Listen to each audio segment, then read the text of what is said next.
বেঙ্গালুরে চাকরি করে, কলকাতায় চাকরি করে, আল্লাহু আকবার, দূর দূরান্তে জীবিকার জন্য চলে গেছে, কিন্তু ঈদের সময় রাস্তায় ভিড়, তারপরেও কষ্ট করে বাড়ি আসে। ভাই বাড়ি আসলেন কেন? বলে ঈদের নামাজ পড়তে। খুব ভালো কথা। আচ্ছা বলেন তো, আপনাদের এলাকায় ঈদের নামাজ সকালে হয় না বিকালে হয়? এদিকে সকালে হয়, তাহলে তো ভালো। আমিও তো ঢাকার একটা মসজিদের ইমাম, আমরাও সকালে পড়াই, মাশাআল্লাহ। আচ্ছা বলেন তো, ঈদের নামাজ কয় রাকাত? অনেকে চিন্তা করছে হুজুর অনেকদিন পড়িনি, মনে নেই। এটা জোরে বলেন, ঈদের নামাজ কয় রাকাত? সকালে না বিকালে? ফরজ, ওয়াজিব, সুন্নত না মুস্তাহাব? ঈদের নামাজ পড়া কি? এই ভেজাল লেগে গেছে, বসে হুজুর ঈদের দিন হুজুর বলি দেয় তো।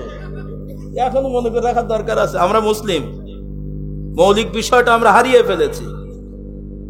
আমরা সারাদিন মানুষকে নিয়ে সমালোচনা বুঝি, নিজেকে নিয়ে একটু আল্লাহ তাআলাকে চেনার জন্য ইসলামের দিকে অগ্রসর নয়। শুনে রাখেন, মানুষের ভিতরে দুটো বৃত্তি কাজ করে, একটা হলো জ্ঞান বৃত্তি আর একটা হলো পশু বৃত্তি।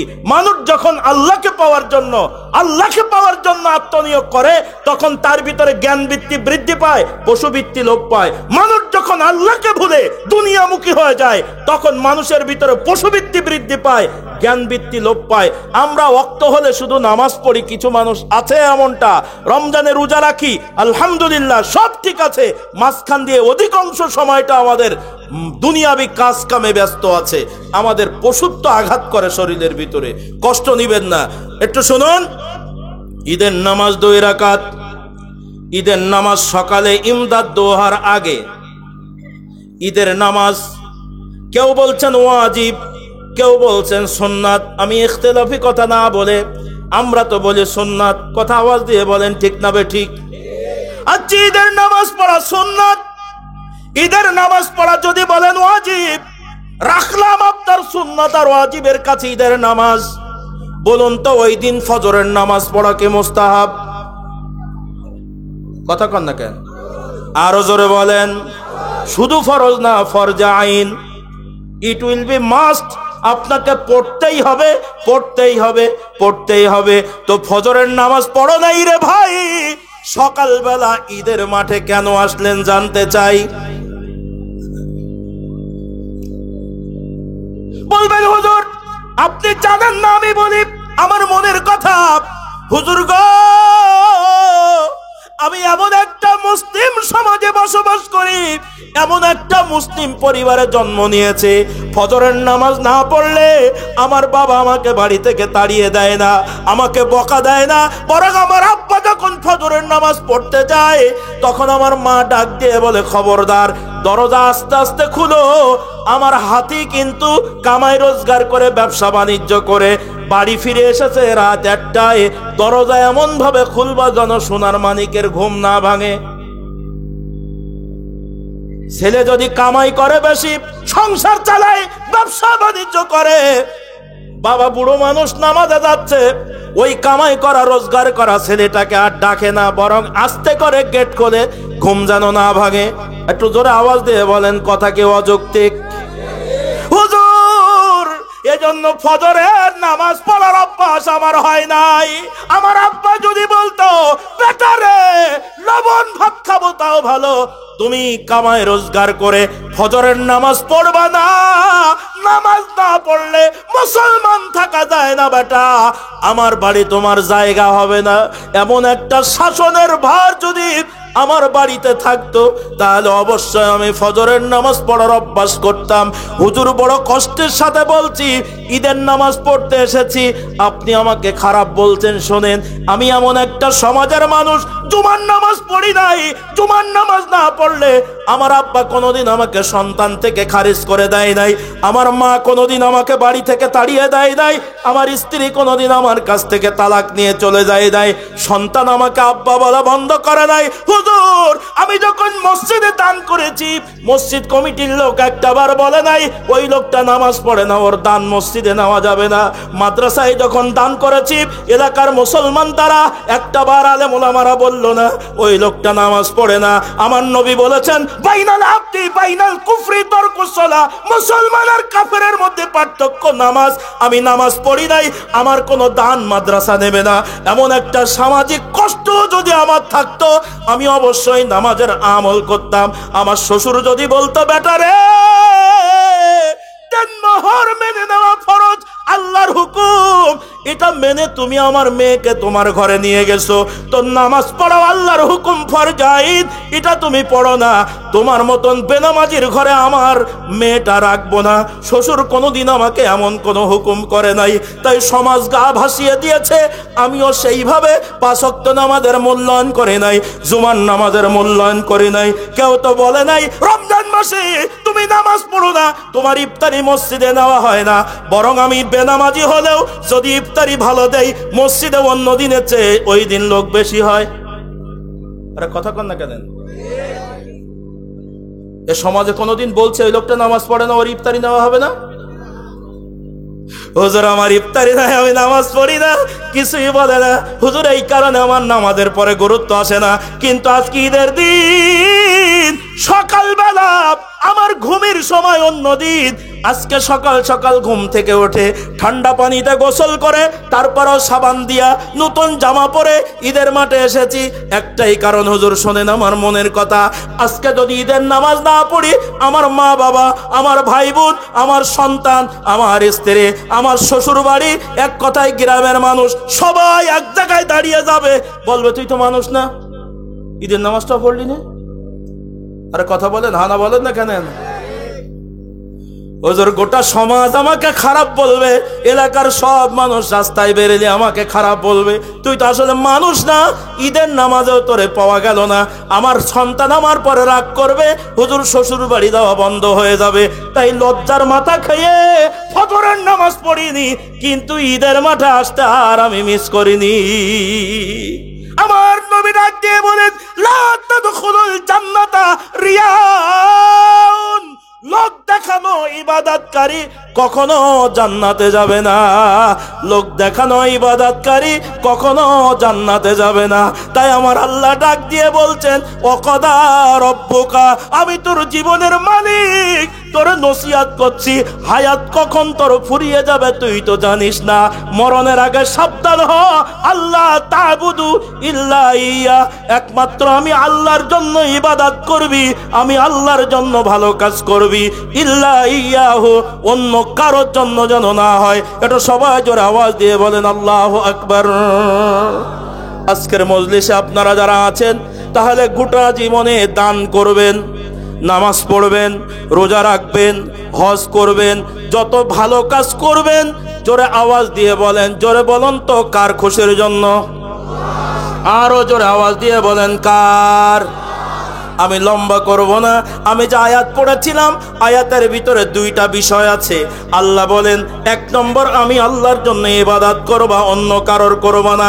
2 নম্বরে আমি আল্লাহর জন্য নামাজ পড়বা, রোজা রাখবা, ইবাদত করবা, ভালো কাজ করবা। তবে সাবধান, শোনো আমি আল্লাহ আর একটা বিষয় বলছি, মানুষে আমি তোরে দুনিয়ায় পাঠাইছি আমি আল্লাহর ইবাদত করবি, তবে সাবধান আমি আসমান থেকে বৃষ্টির পানির সাথে তোরে দুনিয়ায় ফেলে দেই নাই, আবার জমিন পুড়ে তোরে আম গাছের মতো বাঁশ গাছের মতো দুনিয়ায় বাহির করি নাই। দুনিয়ার মানুষে আমি আল্লাহ তোরে দুনিয়ায় পাঠিয়েছি, তবে মাধ্যম হিসাবে তোর বাবা আর মাকে ব্যবহার করেছি। তাই আমার জান্নাত যদি পেতে চাস, পরকালে যদি শান্তির জায়গা পেতে চাস, আমার ইবাদত করার সাথে সাথে ওয়াবিল ওয়ালিদাইনি ইহসানা, সন্তান রে তোমরা অবশ্যই তোমাদের মা বাবার পরে ইহসান করবা, মা বাবার হক আদায় করবা। জোরে আওয়াজ দিয়ে বলেন কথাটা কার? মিশন হলো স্রষ্টার ইবাদত আর সৃষ্টির সেবা। এই পৃথিবীতে সৃষ্টির সেরা, প্রথম সৃষ্টি আপনার আমার জন্য সেরা হলো আপনার মা আর বাবা। আজকের মজলিসে আপনারা যারা আছেন একটু হৃদয়ের কান দিয়ে শুনে নিন, একটু জোরে আওয়াজ দিয়ে বলেন ইবাদত করবেন কার? আরো জোরে বলেন। আচ্ছা একটা কথা বলি, আল্লাহর ইবাদত কেন করবেন? একটু জোরে বলেন কেন করবেন? আল্লাহ সৃষ্টি করেছে তাই। আল্লাহ ডাক দিয়ে বলছেন বান্দা শোনো, কাইফা তাকফুরুনা বিল্লাহি ওয়া কুনতুম আমওয়াতান ফাআহয়াকুম সুম্মা ইউমীতুকুম সুম্মা ইউহয়ীকুম সুম্মা ইলাইহি তুরজাউন।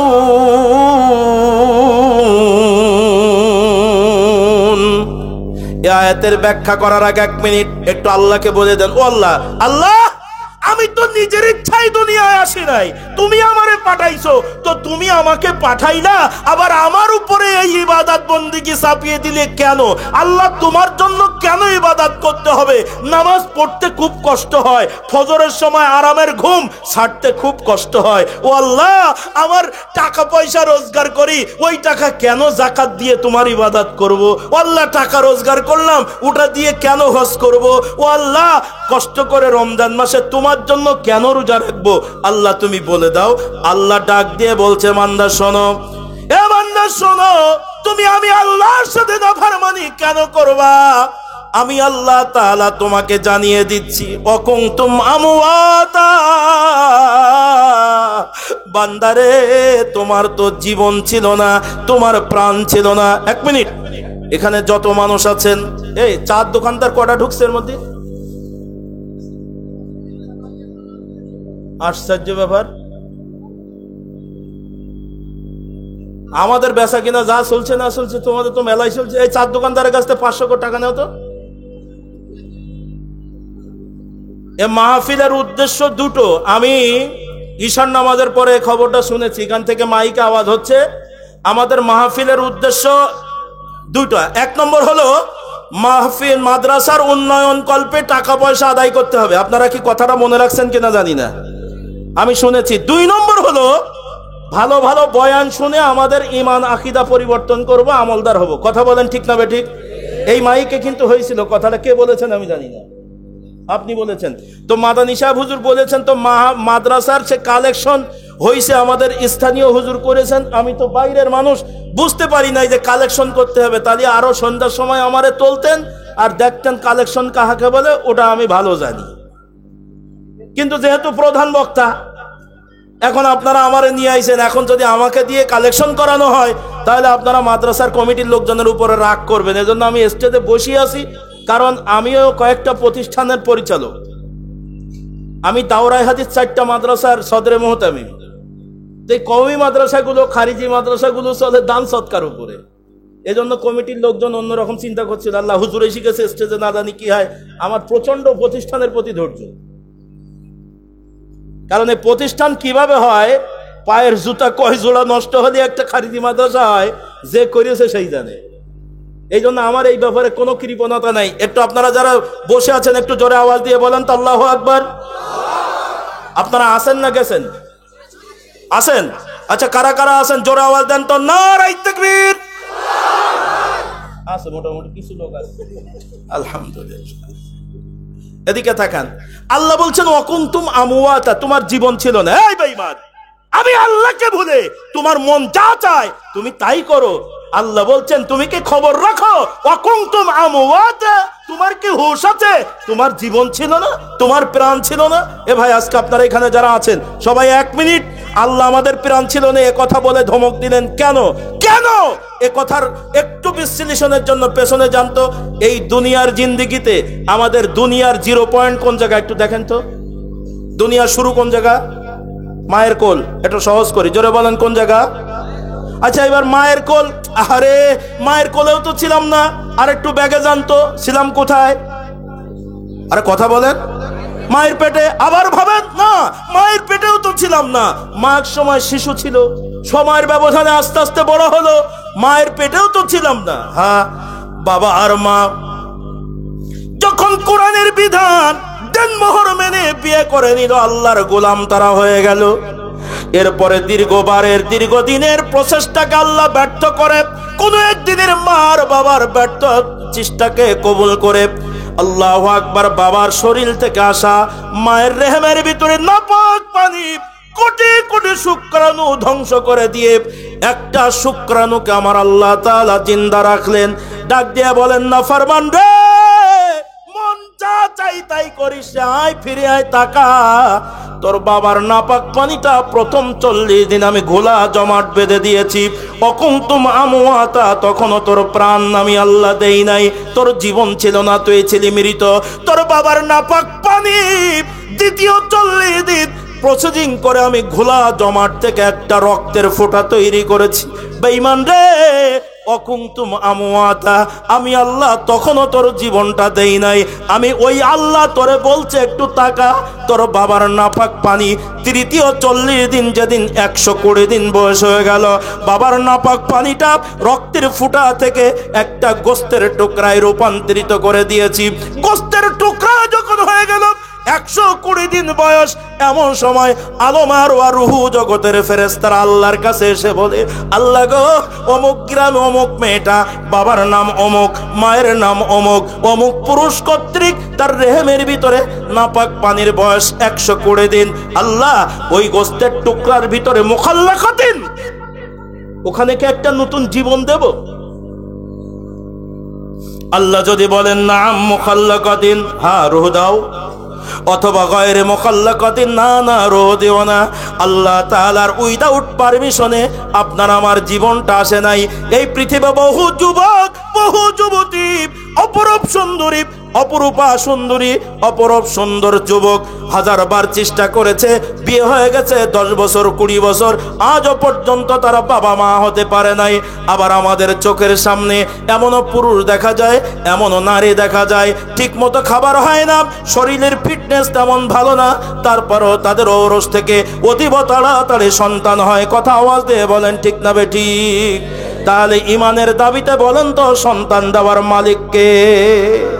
রূহ জগতের ফেরেশতারা যখন বলল আর বাবার নাপাক পানির বয়স 120 দিন হয়ে গেল, ওই সময় আমার এই সুন্দর জীবনটা, আপনার এই সুন্দর জীবনটা মায়ের রেহেমের ভিতরে বাবার নাপাক পানি দিয়ে তৈরি করা গোস্তের টুকরার ভিতরে দয়া করে জীবনটা দিলেন।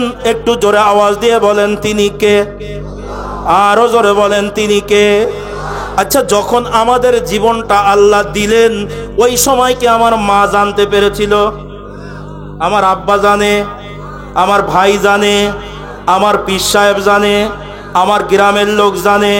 আমার আল্লাহ তাই ডাক দিয়ে বলছেন, বেঈমান রে, তোর জীবনটা যখন আমি আল্লাহ দিলাম, তোর বাবা জানে না, তোর মা জানে না, তোর ভাই জানে না, গ্রামের কেউ জানে না, পৃথিবীর কেউ জানে না, আমি আল্লাহ দয়া করে তোর জীবনটা দিয়েছিলাম। তাই আমি অকদা রব্বুকা, আমি তোর সেই রব তোরে নির্দেশ দিচ্ছি, এই আমার দেওয়া এই হায়াত নামের নিয়ামত যতদিন তোর কাছে থাকবে, আল্লাহ তা'বুদু ইল্লা ইয়া, একমাত্র আমি আল্লাহর জন্য ইবাদত করবি, অন্য কারোর খুশির জন্য তুই ইবাদত করবি না। এটা সবাই জোরে আওয়াজ দিয়ে বলেন আল্লাহু আকবার। কষ্ট হয়ে গেল আপনাদের বুঝতে।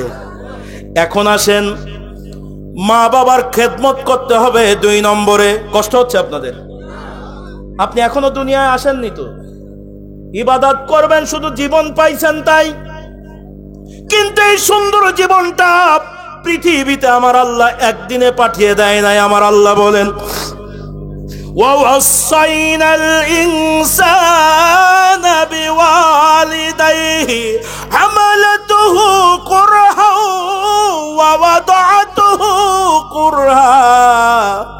বেঈমান সন্তান রে, তোর মা আর বাবা তোর বড় কষ্টের পরে কষ্ট সহ্য করে তোর মা তোর গর্ভে ধারণ করেছে। তাই আমি আল্লাহ নির্দেশ দিচ্ছি, আমি আল্লাহর ইবাদত করার পরে ওয়াবিল ওয়ালিদাইনি ইহসানা, সন্তানেরা তোমরা তোমাদের মা বাবার পরে ইহসান করবা, মা বাবার হক আদায় করবা। জোরে আওয়াজ দিয়ে বলেন হুকুম কার? আচ্ছা, একটা কথা আপনাদের কাছে বলি, মা বাবার খেদমত করতে হবে, হুকুম কার? নামাজ পড়তে হবে, হুকুম কার? রোজা রাখতে হবে, হুকুম কার? হজ করতে হবে, হুকুম কার? যাকাত দিতে হবে, হুকুম কার? একটা মজার কথা আপনাদের কাছে অ্যানালাইজ করি, একটু গবেষণা করি। তাকান, একটু তাকান। নামাজ ফরজ, রোজা ফরজ, হজ ফরজ, যাকাত ফরজ, মা বাবার খেদমত করা ফরজ, সব কি একরকম? একটু জোরে বলেন। আচ্ছা, এই কথায় এই অ্যানালাইজ করার আগে আরেকটা প্রশ্ন করি। আচ্ছা, আপনাদের যার যত বয়স আছে, আমি জীবনে কোনোদিন আমি বলেছি ঝাড়খণ্ডে কখনো আমি ওয়াজ করিনি, তবে আজকে আপনাদের কাছে একটা তথ্য নেই। আপনারা যার যেখানে বাড়ি, যার যে সমাজের দিকে তাকান তো, আপনার বয়সের জ্ঞানের হিসাব করে যত দিন যাচ্ছে তত আমাদের সমাজে মসজিদ মাদ্রাসা বাড়ছে না কমছে? আলেম ওলামা, ওয়াজ নসিহত, হাফেজ সাহেব, আরে জোরে বলেন। মা বাবার কষ্ট, সমস্যা কি? আমার প্রশ্ন হলে এত মসজিদ বাড়ল, প্রতি মসজিদে ইমাম বাড়ল। 20 বছর আগে এলাকায় হুজুর পাওয়া যেত না, এখন হুজুর ঘরে ঘরে। কথা কন না কেন? এখান থেকে 50 বছর আগে গোটা এলাকায় খুঁজে 2 জন আলেম পাওয়া যেত না, এখন হাজার হাজার আলেম। আলেমের অভাব নাই, মসজিদের অভাব নাই, মাদ্রাসার অভাব নাই, মাগার মা বাবার কষ্ট কেন কমছে না? এর একটা রোগ আছে, এটা কথা বলেন, কারণ আছে না নাই? একটু জোরে বলেন, আছে না নাই? আমি ওই কারণটা 1 মিনিট বললে আপনারা বুঝে ফেলবেন। বলার আগে 1 মিনিট কথা শোনেন। আমার আল্লাহ বলেন, আমার ইবাদত করার পরেই তুমি তোমার মা বাবার হক আদায় করবে। আমার দয়ার নবীর সাথে সাথে বলছেন, হুমা জান্নাতুকা ওয়া নারুকা, তোমার মা বাবাই তোমার জন্য জান্নাত, তোমার মা বাবাই তোমার জন্য জাহান্নাম। আমাদের সমাজে জরিপ করে দেখেন, অনেক মানুষ আছে নামাজ পড়ে, রোজা রাখে, হজ করে, যাকাত দেয়, মুখে দাড়ি সব ঠিক আছে, কিন্তু মা বাবার সাথে সম্পর্ক নাই। যদিও আপনাদের এলাকায় মনে হয় ওরকম রুগী নাই, আসেনি? বহুত আছে। এইবার একটা কথা বলি শোনেন, এর তাকান। নামাজ পড়ে আল্লাহর ইবাদত করে, রোজা রাখে আল্লাহর ইবাদত করে, মা বাবা সংসারে রাখলে বউ রাগ করে। তাই আমার একজন ওস্তাদ বলেছিল, বাবা আজাদ, আজকালকের পোলা পান বাপকে বলে ইনতাজ বাকিস বিড়িয়ান, বা আজকালকের পোড়া পান বাপকে বলে পাতার বিড়িয়ান, মাকে বলে কুটনি বুড়ি, বউকে বলে সোনার সান।